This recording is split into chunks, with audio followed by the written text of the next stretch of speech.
I must study politics and war, that my sons may have the liberty to study mathematics and philosophy, geography, natural history and naval architecture, navigation, commerce, and agriculture, in order to give their children a right to study painting, poetry, music, architecture, tapestry, and porcelain. That's a quote by John Adams from the book The 5,000-Year Leap by W. Cleon Skousen, a book of principles from the founding fathers of America and some of their wisdom in what led them to create the Constitution, which is one of the greatest founding documents of any nation on earth. With the election coming this year, I wanted to understand principles that founded this country that still seem applicable to our lives right now. I'm going to jump right into it with this idea that kind of blew my mind, especially with the election coming up. It's like, how do you know who to elect? How do we find good leaders? It seems like our options this year are just like scraping the bottom of the barrel. The founders thought that a free people could not survive under a Republican Constitution unless they remained virtuous and morally strong. The founders thought that good leaders needed these three qualities. They said that religion, morality, and knowledge create the basis for humans who can govern well. John Adams called these tenets general principles on which the American civilization had been founded. So humans that are religious, moral, and have knowledge are going to be the best leaders. Now, they define religious now has this kind of negative connotation, and they define religion as a fundamental system of beliefs concerning man's origin and relation to the cosmic universe, as well as his relationship to his fellow man. Benjamin Franklin summarized his beliefs on what a religious individual was. He said that, "I believe in one God, the creator of the universe, that he governs it by his providence, that he ought to be worshipped, that the most acceptable service we render him is in doing good to his other children, that the soul of man is immortal and will be treated with justice in another life, respecting its conduct in this. These are the fundamental points in all sound religion."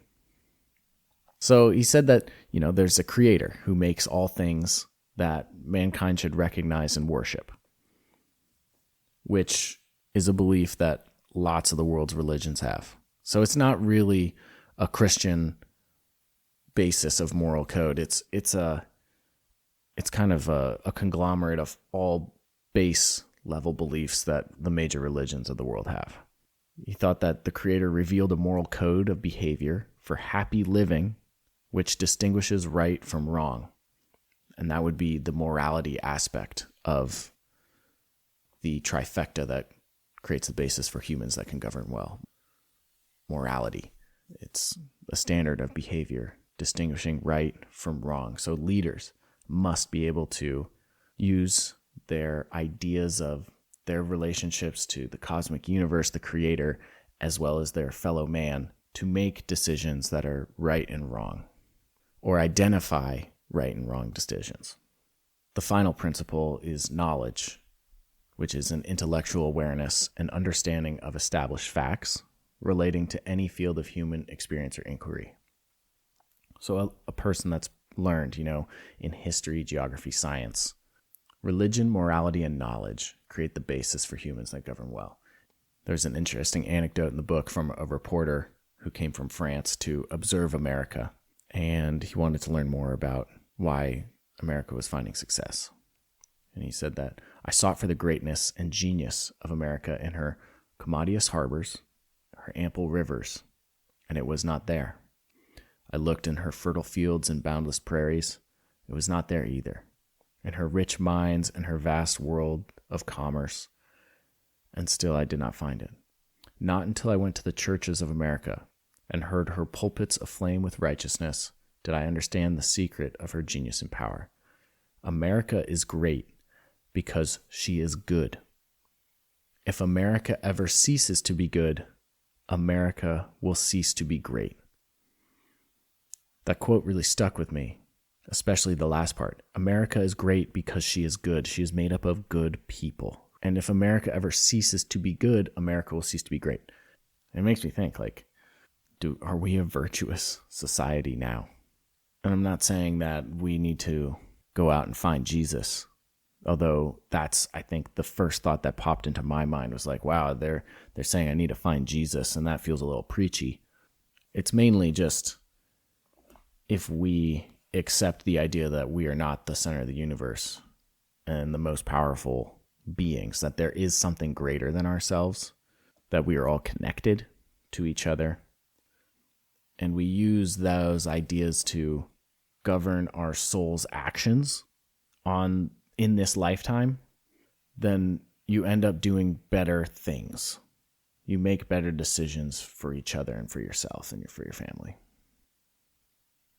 There's some writings in here that particularly struck home about problems that we have and are facing today as a society that the founders thought of. One of those things seems to be the equality of rights versus the equality of outcome.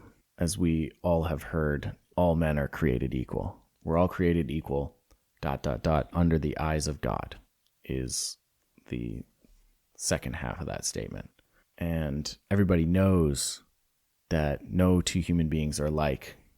We're all born and we have different natural abilities, different physical abilities, different abilities in humor, in our mental capacities, and those give us different opportunities.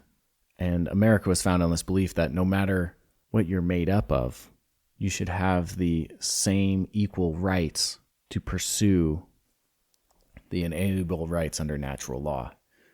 But we can't have equality of outcome under those circumstances because everyone's different.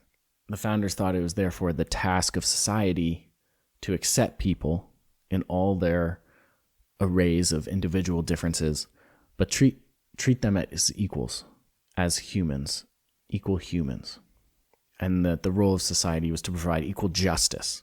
There's this idea that equal means having equal outcomes, that everyone should have the same amount of money. And the founders did not believe that. I guess in those days, it was said that in Europe, it was very popular for the government to take from the haves and give to the have-nots.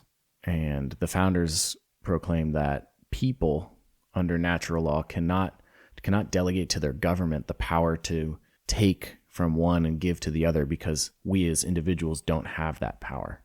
We cannot go to our neighbors who's well off, who has a second home, and take their second home and give it to a homeless person, because that would break that inalienable right to property. If government has the right to equally distribute goods, properties, money, then it also has the power to deprive people of their equal rights to enjoy their lives and have their liberties. If you take from one rich person and give to a poor person, you no longer have equal rights under the law. They believed that the only way for a nation to prosper was to have equal protection of rights and not allow the government to get involved in trying to provide equal distribution of things. They believed that with guaranteed equal protection of people's rights, that all would have freedom to prosper. They did not believe in having a penalty for getting rich. The idea of this freedom to prosper was based on the belief that man's instinctive will to succeed in a climate of liberty would result in people dragging themselves up out of poverty through education and individual effort. And that's certainly something that we can see over and over again. Started from the bottom, now we hear. I think there's a song about that. The idea was to maximize prosperity, minimize poverty, and make the whole nation rich. Because they were virtuous people, they believed that people who suffered the loss of their crops or became unemployed, the virtuous, more well-off people were there to help those who were struggling. And that idea of helping those who were struggling was a private endeavor, not a government endeavor. They believed that those who were enjoying good times were encouraged to save up for the eventual downturn. Sam Adams said that the idea of a welfare state were made unconstitutional. He's quoted as writing, "The utopian schemes of leveling wealth and a community of goods are as visionary and impracticable as those which vest all property in the crown." they're arbitrary, despotic, and our government unconstitutional. I guess England at the time was doing something like that, where they were, legally providing for the poor, and he believed that that was counterproductive to the growth of society. He called it counterproductive compassion. Compassion which gives a drunk the means to increase his drunkenness is counterproductive. Compassion which breeds debilitating dependency and weakness is counterproductive. Compassion which blunts the desire or necessity to work for a living is counterproductive. And compassion which smothers the instinct to strive and excel is counterproductive. The founders believed in assisting those in need, and they called it calculated compassion. They said, don't help the needy completely, merely help them help themselves. Give the poor the satisfaction of earned achievement instead of rewarding them without achievement. Allow the poor then to climb the appreciation ladder, to go from the streets to tents to cabins to cottages, and to cottages to comfortable houses. Where emergency help is provided, do not prolong it to the point where it becomes habitual. I think that's something that we see a lot now too, is people acting recklessly, knowing that the government will come and bail them out. They said that they want to enforce a scale of fixed responsibility. The first and foremost level of responsibility is with the individual themselves. The second level is with the family. The third is with the church. Fourth is with the community, then the county, and then with the state in the instance of a disaster or emergency. When asked if the government should take from the haves and give to the have-nots, one of the founders declared that it was the worst sins of government, the exercise of coercive taxing powers to take property from one group and give it to the other. Abraham Lincoln said that property is the fruit of labor. Property is desirable, is a positive good in the world. That some should be rich shows that others may become rich, and hence it is just an encouragement to industry and enterprise. Let not him who is houseless pull down the house of another, but let the houseless work diligently to build one for himself, thus by example assuring that his own shall be safe from violence. If you start taking from the haves, this is me, and this is not Lincoln, if you start taking from the haves and you give to the have-nots, then you're setting the example that even if you work really hard and succeed by the fruit of your own hand, you still run the risk of getting that taken from you and given to somebody who is a freeloader. And that does nothing to encourage people to build and create and do positive goods and provide services for the betterment of humanity. To continue that Abraham Lincoln quote, he said, "I take it that it is best for all to leave each man free to acquire property as fast as they can. Some will get wealthy. I don't believe in a law to prevent a man from getting rich. It would do more harm than good." President Grover Cleveland said, "The friendliness and charity of our countrymen can always be relied upon to relieve their fellow citizens in misfortune. This has been repeatedly and quite lately demonstrated. Federal aid in such cases encourages the expectation of paternal care on the part of the government and weakens the sturdiness of our national character, while also preventing the indulgence among our people of that kindly sentiment, which is a conduct that strengthens the bond of a common brotherhood." I think of like the crazy homeless problems that we're seeing, and how, California ran the experiment of spending tens of billions of dollars to fix the homeless problem, and the homeless problem has just gotten worse.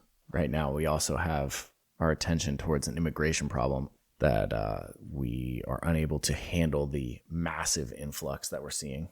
But it is a testament to the establishment of this country and the freedoms and the ideas of the founding fathers that so many millions of immigrants have come to this country.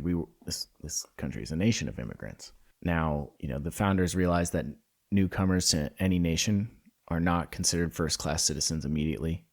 Human nature, they believe, does not allow for immediate integration of different people into a culture, that it takes several generations. outsiders are still treated with hostility. Though in America, we seem to integrate other immigrants and minorities more quickly than other nations.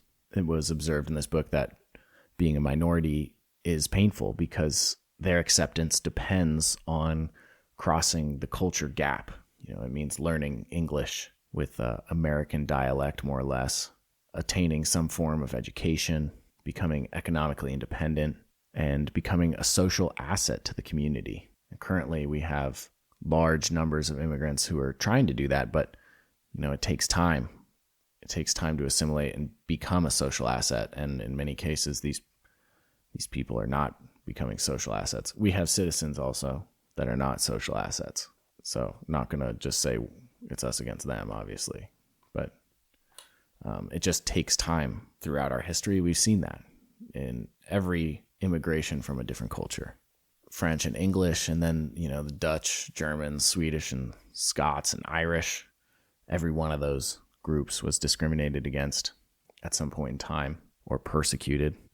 We saw Japanese Americans during World War II become persecuted, but all of those have assimilated. The book also discusses how Black African Americans have had the greatest handicaps towards assimilation. But all of those cultures have had the same protection under the laws and have had the same ability to succeed, the same opportunity to succeed. And indeed they have. Andrew Carnegie was like a first or second generation immigrant, was one of the richest men at some point. We have Black billionaires now. As Americans, we want to help these people. We want to take care of them, and government's just not the way to do that. Government coming in and trying to extend gratuities to these communities, and indeed they have backfired because government, while likes to provide compassion, it's not calculated compassion. There's a quote in the book that says, "It is the responsibility of the minorities themselves to learn the language, seek needed education, and become self-sustaining, and make themselves recognized as a genuine asset to the community." Many people have this victimhood mentality now, and that they deserve something from the U.S. government, failing to understand that the government provides protection for the base freedoms that are a rarity that this country offers. There's a good story of Eldridge Cleaver in this book that I hadn't heard of. He was a Marxist philosopher and the Minister of Information for the Black Panthers. He preached a philosophy of violence.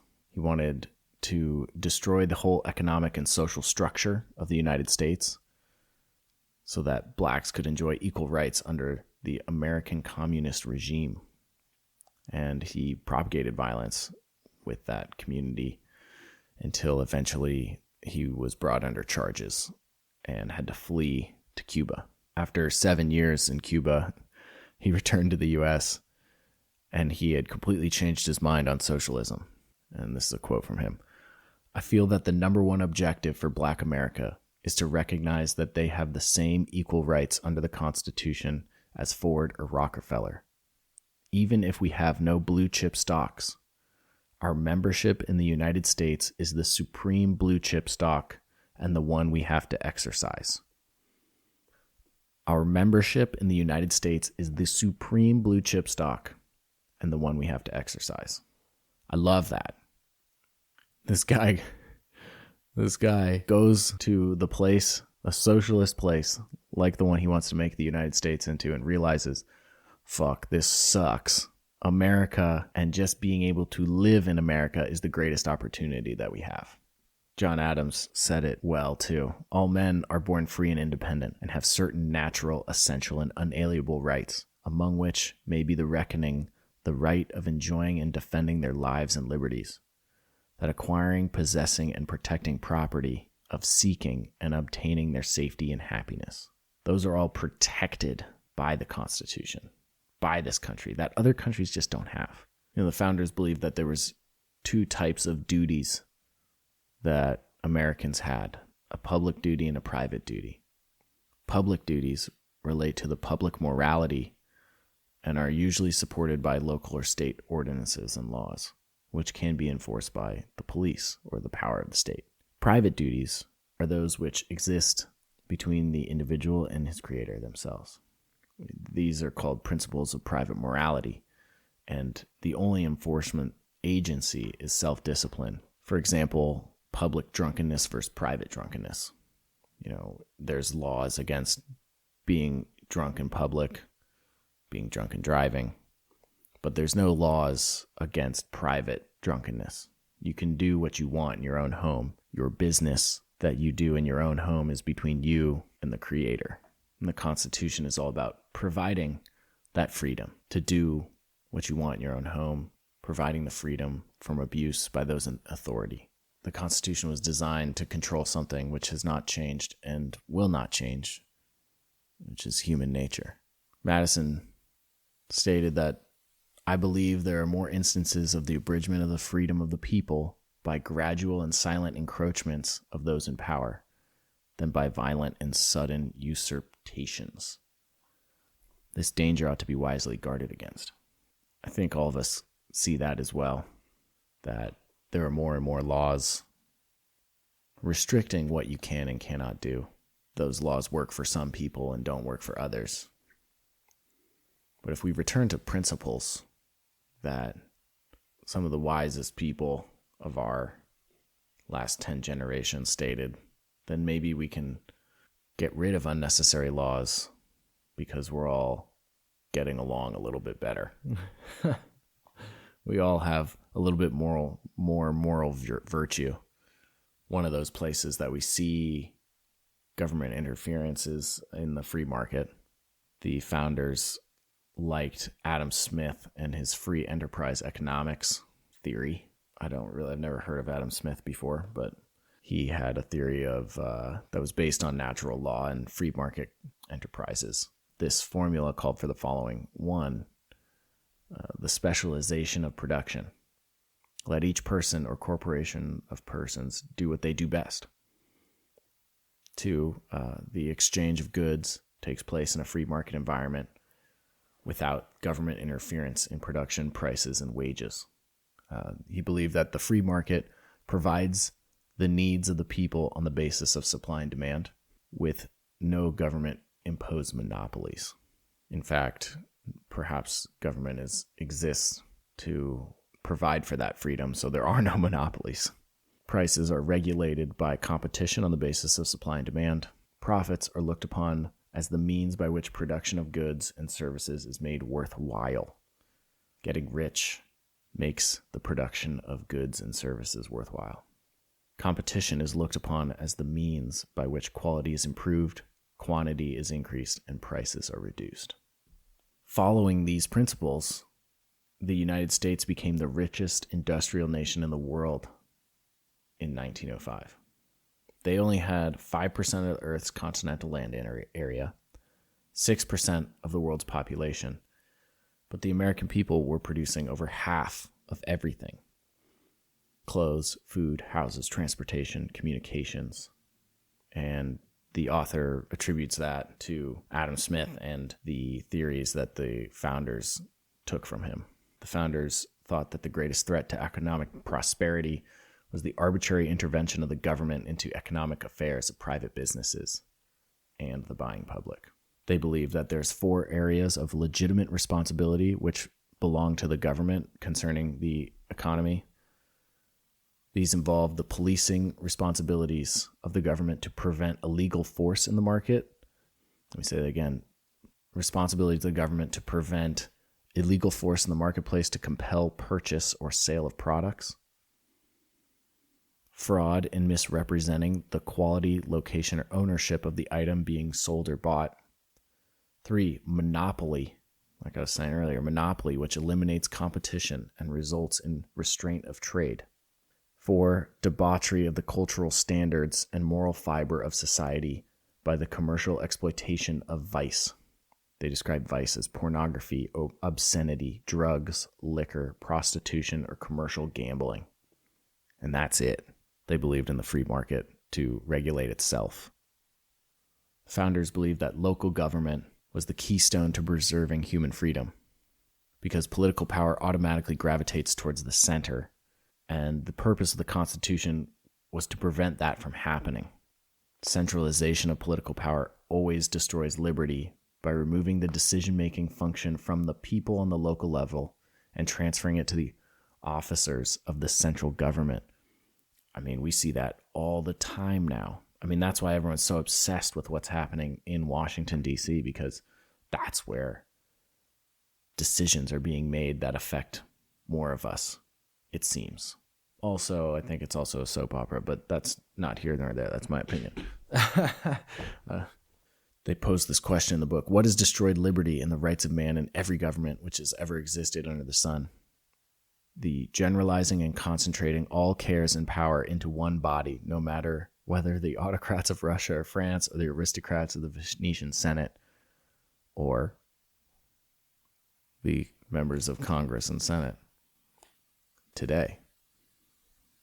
The concentration of power in Washington, D.C., has led to the economy of buying influence. If power was distributed all over America in local bodies, more so that deal for the needs of their own community, it would be way harder to buy power that affects the lives of so many people. The founders believed that the centralization of power numbs the spirit of volunteerism among the people, and that the people lose the will to solve their own problems. They cease to be involved in community affairs.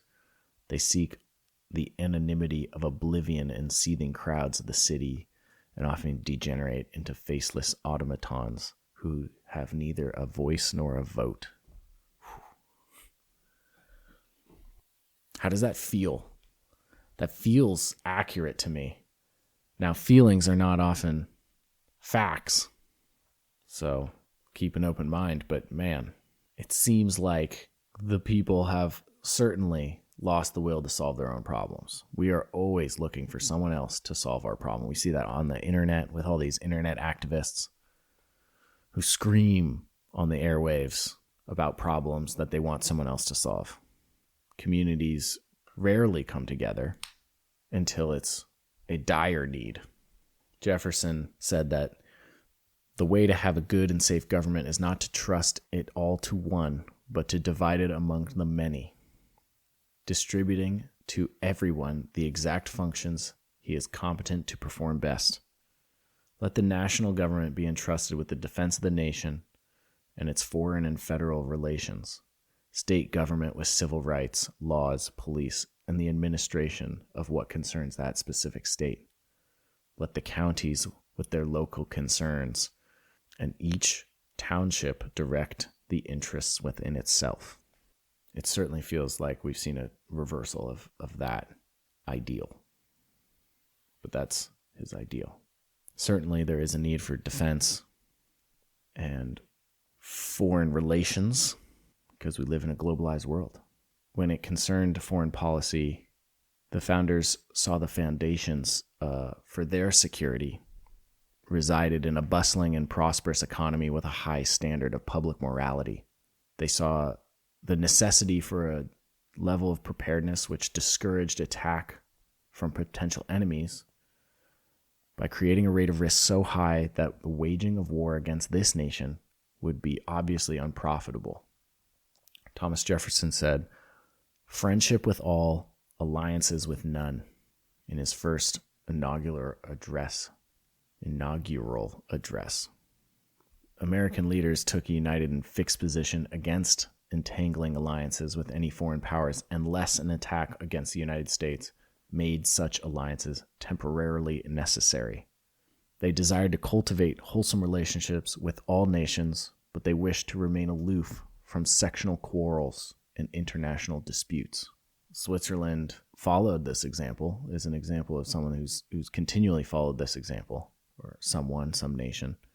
During intense military action of Europe, Switzerland became the state that was kind of the universal diplomat and had relations with all who wished to come to Switzerland to buy, sell, borrow, or bank.